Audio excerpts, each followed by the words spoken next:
Welcome back to Dialing In, the show where we work on the right grind, the right time, and the right questions. Our guest today, we have producer extraordinaire who's worked alongside greats like Pharrell Williams, J Balvin, and Farouk. The great PJ McGinnis, bro. Thank you for joining me. Tony, thank you so much for having me. Yeah, man, we're gonna make some coffee, yeah? Yeah, let's cool. do it. We're here in beautiful Studio 26, located in Miami, Florida, where again, just a few of the names that do work and produce and operate in the studio. Today we're making you a cappuccino. Amazing. This is great. Today's coffee is sponsored by La Colombe, based out of Philadelphia. Amazing coffee roast. We're actually using this flavor though today, the Frogtown. You're gonna take a little, taste a little bit of cacao, a little hazelnut. So, dialing in. Just like in any coffee shop, any barista, the first thing they do in the mornings when they go into the shop is they measure the weight of the beans and the extraction time of the coffee. So we got our coffee here. It's already grounded because it takes 45 minutes to do. That's why, like, you know, you see sponsored by La Colombe right here.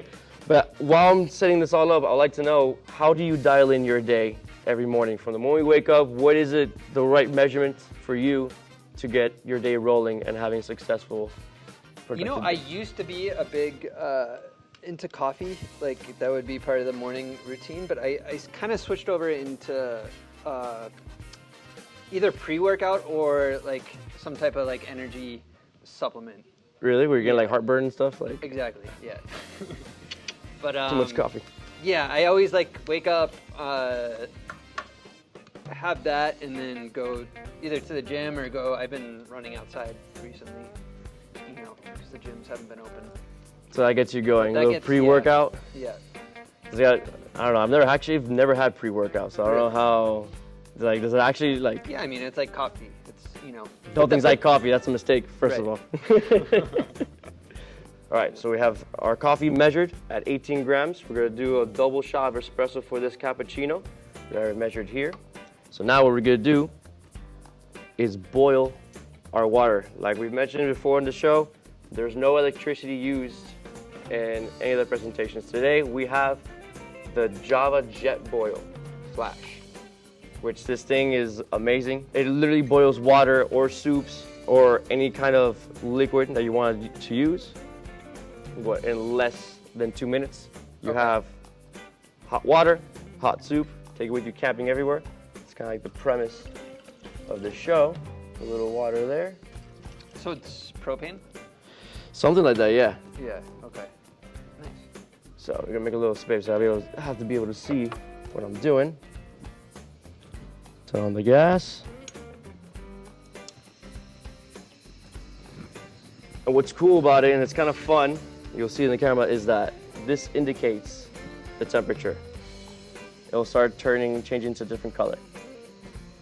And that'll let you know when everything is ready to go. There we go. See, it's a little bit of danger in the show. So like camping is like the main application for this? Camping, or if you want to go on a picnic and Music festival, maybe. music festival vibes, anywhere that there's no electricity around, this is the ideal thing. Jet Boy, I'm giving you a lot of sponsorship and exposure for this. I'm expecting a little sponsorship. But yeah, see, it starts changing color. Oh, okay. Oh, that was quick. That was like less than a minute. You see that? And the best part is, it's not hot. It's not boiling hot. You can take it apart without burning yourself. That's like a nice little holder for your hand. The next part of the coffee process is we purge the coffee filter, unless you want your coffee tasting like paper. So we just pour a little bit of water there. Hot water preferably. As we put it back here. And we're ready to put our beans in. As I'm doing this, And you said we're doing espresso? we're doing the first shot of That's what goes espresso. That into- comes first, and then we'll go through the process of Now is heating the the milk. espresso bean, how does that differ from like a coffee? Or is it the same thing? Well, the espresso bean, it is farmed a little differently, but pretty much what really makes the bean espresso is the way you grind it. So if you're looking, you can use the same bean for black coffee or an Americano. The only difference is that's more coarse. So the water runs through it a lot quicker. With espresso beans, it's a much finer grind, makes it very thick, and it retains the water a little more. Okay. That's what gives it more of that like robust Right. taste when you do it. We just flatten this out a little bit. We're almost ready to do the espresso drink. You were like a top tier like tennis athlete when you were young with your sister as well, growing up. I'm assuming that you've been in a lot of competitions, and hockey was a big part of your life as well, up in Boston. So my question is, are there any ties between your discipline as an athlete that ties into your discipline as a producer? Do you see some similarities in between the two, or how you've transferred over that knowledge and that, I guess, that attitude on the ice to the booth? Even though tennis is like a one-on-one sport, when I played in college, we had a team, and it was very similar to like being a touring musician. Really? So yeah, we'd all travel together, fly together, eat all the meals together. So it definitely, like, I guess, would prepare me for that, because I didn't start touring till after school. So that's definitely, I would say the biggest high. The biggest high? As soon as I started like touring, it was like, oh, this is just like when I was playing college tennis, and we were traveling, on the weekends to Los Angeles or to Vegas or wherever. Wow, did you guys actually like win titles and stuff when you're growing up and whatnot? Yeah, I mean, again, in college, like, we were like a pretty solid Division I school, like not the top, like, but we, I went to Denver, so everything was kind of in that Western, like, Sun Belt conference. Take a little whiff of that. What do you smell there? Coffee. What aromas are you looking for? So right now you'll be smelling a little bit of like cacao. Okay. Yeah. Some notes of hazelnut for sure. Okay. That's what gives that little bright little mix. So while you were answering that question, we clocked this at 32 seconds. Mm-hmm. To get a good double shot espresso or any kind of shot espresso really, you want to be able to extract it between 28 and 32 seconds. Too little will make it very bitter. Wow, bitter, enunciate, Tony. Bitter, and a little over extracted will make it very like watery and just like, it's like too much water, too much time. So that takes care of the water. Bro, this thing is really making me nervous, so I hope that this doesn't fall. We gotta do what we got. You gotta do what we got. So we got the espresso ready. Now it's time for the fun part, the milk. So go ahead. We usually use for a cappuccino, 4 ounces of milk. Okay. So I'm just counting 4 seconds. So going back to the music aspect of it, obviously you've worked with amazing, talented musicians and producers from around the world, but I'm sure you get your fair share of up-and-coming SoundCloud artists or groups down here that want that McGinnis touch in their records. So what is it that you find in these up-and-coming artists that motivates you or puts you in a position to want to work with them? It's like, okay, what is that factor when you have these people coming and asking for your guidance and your work? What is it that intrigues you? It's like, oh, yeah, I can mess with this guy. Let's see, his work rate's really interesting. Probably if they're like about the music. A lot of artists, they present themselves a certain way to their fan base, and behind the scenes, like the really good ones are really all about their music and very particular. So when an artist comes in that's serious about what they're doing, and it's more about like their sounds versus like how they present themselves on Instagram or whatever, So look for authenticity of the artist, pretty much. Like showing that they're there to actually create the music and not just to create a fad. Right. So we got our milk ready. We got our little handheld battery-operated frother. The materials like the frother, the scale, the grinder, these are all things you can find at your local Target or whatever kind of superstore that sells these products. They're not something that's out of the ordinary. These are just the items that I've worked with, I've chosen to kind of, like, it's a little easier for me. And what is this doing to the milk? This is frothing the milk. It's giving it texture to be able to get that foamy, like, cappuccino taste in the milk. Okay. And a latte versus a cappuccino, what are the... It's the amount of milk. Okay. People like, that's like where, I'm not gonna say which franchises, but when people go and start ordering, like, let me get a cappuccino ice with this and that, and they're expecting this monstrosity of a drink. And, you know, baristas like myself kind of get a little frustrated because it's like, yo, that's not how that works.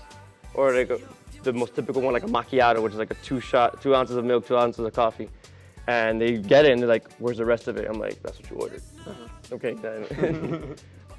This is not the ideal situation to make the art. And the elements of a cappuccino are espresso, frothed milk. It depends, yeah. If you want like a dry cappuccino, it's way more foam than it is milk. This is a more wet cappuccino. Okay. Because yeah, you still have your foam, but there's a lot of actual still warm milk in it. So if we had cappuccino mug, obviously this is not a cappuccino mug, so it looks a lot smaller than what it is, but that's the perfect amount of milk and amount of espresso. You got 2 ounce shot and about 4 ounces of milk there. And all you have to do now is take the first sip and enjoy. So what do you think?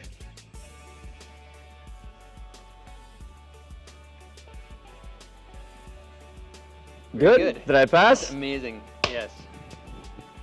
There we I go. myself camping, waking up in the morning and making cappuccino. Preferably attractive young lady camping with you. He's like, oh, how do you like your coffee today?